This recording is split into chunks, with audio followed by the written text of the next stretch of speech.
नमस्कार दोस्तों, स्वागत है आपका आलोक स्टेनो क्लासेज में।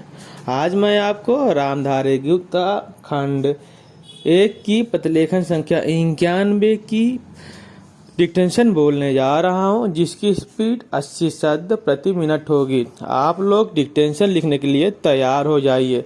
डिक्टेशन अब से 5 सेकंड बाद बोलना प्रारंभ करूंगा। डिक्टेशन लिखना प्रारंभ करें। महोदय, हमारे यहाँ अशांति क्यों होती रहती है? इसलिए नहीं कि पुलिस वालों की संख्या बहुत कम है।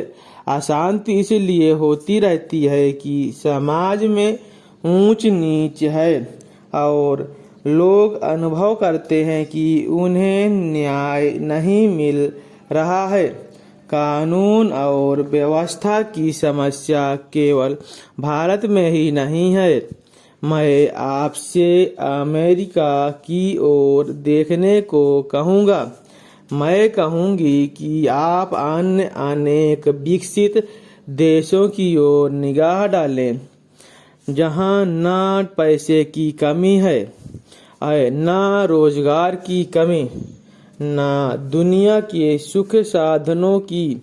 मैं आपको विश्वास दिला सकती हूँ कि एक अकेली स्त्री जितने सुरक्षित भाव से कोलकाता या दिल्ली की सड़कों से गुजर जाती है, उतनी उन देशों के अनेक शहरों से नहीं गुजर सकती। गुजरात को क्या सहायता दी गई है? क्या आपने इसके आंकड़े देखने का कष्ट किया है? मैं यहाँ कागज पत्र को लेकर नहीं आई हूँ, लेकिन मैं कह सकती हूँ कि गुजरात को भारत के कई राज्यों की अपेक्षा अधिक सहायता मिली है। आपने 1 या 2 विशेष परियोजनाओं की चर्चा की है।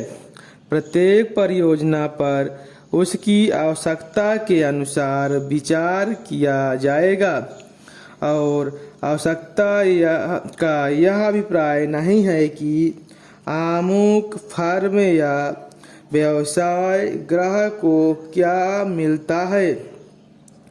आवश्यकता का आशय यह है कि उससे देश को अपने पांव पर खड़े होने में सहायता मिलती है। यह नहीं हमें उर्वरकों की आवश्यकता है, हम उन्हें प्राप्त करने के लिए सभी संभव उपाय कर रहे हैं, लेकिन हम विदेशी कंपनियों के हाथ बिककर उर्वरक नहीं पाना चाहते हैं। और जब तक मैं सत्तारूढ़ हूँ, मैं ऐसा नहीं होने दूंगी, चाहे कैसा भी दबाव क्यों ना पड़े। अगर आप चीखना चाहते हैं तो विश्वास रखिए, आप मुझसे ज़्यादा जोर से नहीं चीख सकते। इसका मुझे आपसे कहीं ज़्यादा अनुभव है। प्रत्येक मामले को तय कर किया जाएगा जब वह विचार के लिए उठाया जाएगा। जहाँ तक टाटा परियोजना का संबंध है, वह योजना अभी सरकार के सामने नहीं आई है।